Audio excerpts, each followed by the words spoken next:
عرب کے اندر سال کے بعد عورتوں کا ایک میلہ لگتا تھا خانہ کعبہ کے پاس.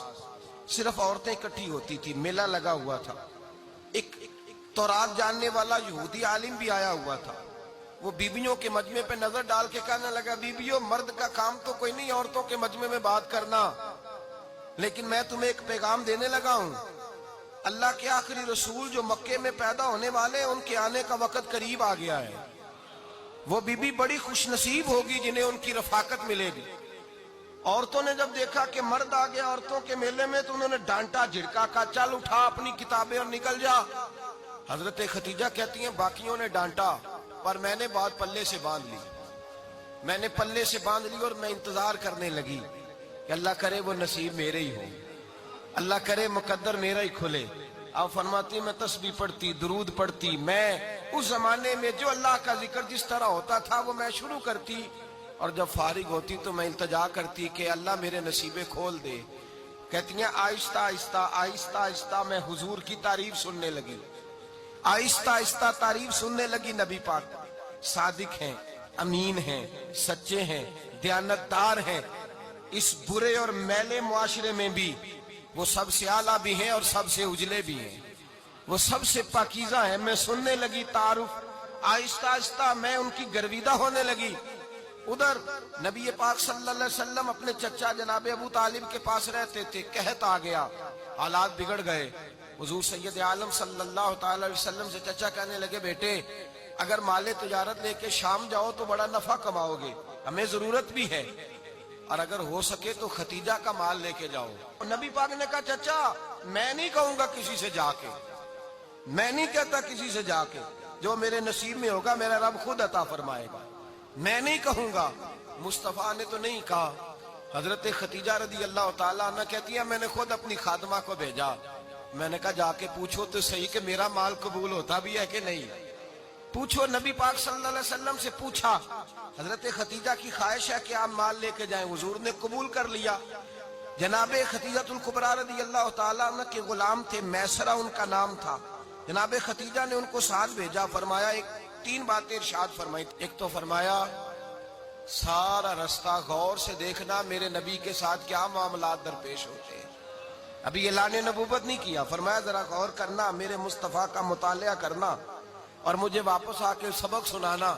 وہ جو تم نے چہرہ بددعا کی تلاوت کی ہو ذرا مجھے واپس آ کے سنانا. جنہاں نے دل بر جانی ڈٹھا ہو اکھیاں ہی تک لیاں, تو ملے ہوں تے ساجن ملیا ہوں ناسا لگ پئیاں.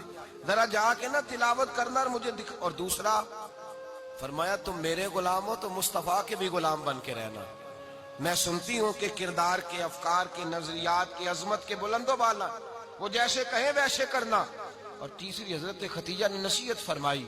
فرمایا محمد ابن عبداللہ صلی اللہ علیہ وسلم کی رائے سے اختلاف نہ کرنا.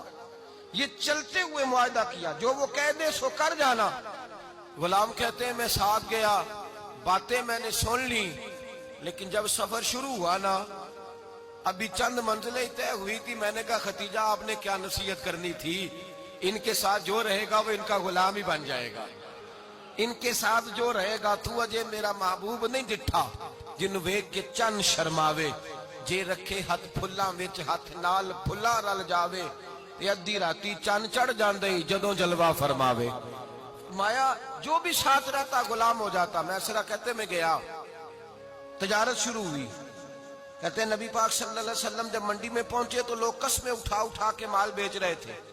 اللہ کے محبوب جب گئے نا تجارت کرنے تو ایک آدمی کہنے لگا چلو معاذ اللہ بتوں کے نام تھے لات و منات, کہنے لگا لات کی, عزا کی, منات کی قسم اٹھاؤ. تو نبی پاک فرمانے لگے ان کی قسم اٹھاؤں جن کا میں نام لینا بھی پسند نہیں کرتا. ابھی اعلان نبوت نہیں کیا. اور فرمایا ویسے بھی میں قسم دے کے مال نہیں بیچتا, خریدنا ہے تو خریدو, نہیں خریدنا تو نہ خریدو.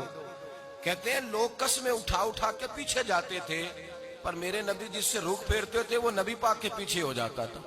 ماتے کئی گنا زیادہ نفع کمایا. ہم رستے میں تھے, حضور ایک درخت کے نیچے آرام کرنے لگے. ایک عیسائی راہب غار میں بیٹھا تھا, نکل کے آ گیا. مجھ سے کہنے لگا مجھے وہ جانتا تھا. میں سرا یہ کس کو ساتھ لائے, یہ کون ہے؟ میں نے کہا اہل قریش کے ایک معزز آدمی ہے. کہنے لگے یار جس درخت کے نیچے یہ لیٹے ہوئے ہیں یہاں عام آدمی نہیں لیٹ سکتا, یہاں وہی لیٹے گا جو اللہ کا سچا رسول ہوگا. یہاں دوسرا کو لیٹ ہی نہیں سکا. یہ رسول ہے, ان کا خیال رکھنا. کاش میں اس وقت تک زندہ رہوں جب یہ نبوت کا اعلان کریں.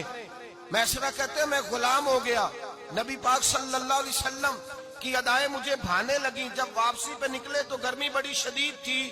فرماتے ہیں جب دھوپ تیز ہوتی تو بادل کا سایہ آ کے حضور پہ سایہ کر دیتا. بادل کا ٹکڑا نبی پاک پہ. اللہ جانے کہاں بیٹھ کے لوگوں نے کتابیں پڑھی ہیں جو کہتے ہیں 40 سال کے بعد نبی بنے تھے. پتہ نہیں کہاں بیٹھ کے کتابیں پڑھی ہیں. ہم نے تو جو سیرت پڑھی ہے وہ بتاتی ہے کہ تیری حیات پاک کا ہر لمحہ پیغمبر لگے, ہر لمحہ پیغمبر لگے. یہاں تو وہ لوگ جو کئی سال پہلے 20 اور 25 سال پہلے حضور سید عالم صلی اللہ علیہ وسلم کی رفاقت میں رہے, وہ اعلان کر لوگ پتہ نہیں کہاں بیٹھ کے کتابیں پڑھتے ہیں, کہاں بیٹھ کے. میرے نبی پاک سے صحابہ نے پوچھا حضور آپ کب نبی تھے؟ فرمایا ابھی آدم کی مٹی گوندی جا رہی تھی, ابھی آدم کی مٹی گوندی جا رہی تھی, میں تب بھی اللہ کا رسول تھا. میرے بھائی نبی رحمت سید عالم صلی اللہ علیہ وسلم کے غلام حضرت ختیجہ کے غلام کہتے ہیں واپس آیا, اور پہلے بھی کئی دفعہ حضرت ختیجہ کا مال گیا تھا, بڑے نفع آئے تھے, پر جو نفع اس سال آیا وہ پہلے کبھی نہیں آیا تھا. کہتے ہیں مجھ سے حضرت ختیجہ کی سہیلی بھی بیٹھی تھی, میں بھی آ گیا, اور جناب ختیجہ کی سہیلی کہنے لگی چل مال کے بارے میں کچھ بتا, کتنا بکا؟ میں نے کہا مال چھوڑو, مصطفیٰ کی سنو. اور پھر کہتی چلو ٹھیک ہے, بادل سایہ کرتا تھا, چلو ٹھیک ہے, تم سے راہب نے پوچھا تھا, یہ صحیح ہے انہوں نے تیری سارے رستے بڑی خدمت کی, تیرا بڑا خیال رکھا, پر یہ بھی بتا تجارت کیسے ہوئی؟ تو میسرہ کہنے لگا زندگی میں نے بھی ساری گزار دی ہے, پر اس رسول کے ساتھ 4 دن ہی گزارے ہیں. حد ہو گئی مجھ سے, اور کچھ نہ پوچھو, اور کچھ نہ پوچھو. آ میرے دل آمنہ کے لال کی باتیں کرے, اور کچھ نہ پوچھو, بس ذکر ان کا چھیڑیے ہر بات پر, اور چھیڑنا شیطان کا عادت کیجئے. بس مجھے حضور کے تذکرے بیان کرنے ہیں, ذکر مصطفیٰ کرنا ہے. حضرت ختیجہ الکبریٰ بڑی متاثر ہوئی, کہتی ہیں مجھے درجنوں لوگوں نے پیغام نکاح دیا تھا, پر میں نے سنی نہیں تھی. میں نے نفیسہ کے ہاتھ پیغام بھیجا, میں نے کہا میری عمر 40 سال ہے, ان کی 25 سال ہے, اور میرا احوال اور طرح کا ہے. وہ شہنشاہ ہے, جا کے پوچھو تو صحیح, بھلا میں قبول ہوتی ہوں؟ پوچھو. نفیسہ کہتی ہیں میں آئی تو وہ خاتون جن کے لیے لوگ بڑے بڑے قریش پیغام دیتے تھے, پیغام لے کے آئی. تو رسول پاک نے عجیب رنگ بیان کیا اپنی سیرت کا. جب میں پہنچی میں نے کہا ختیجہ نکاح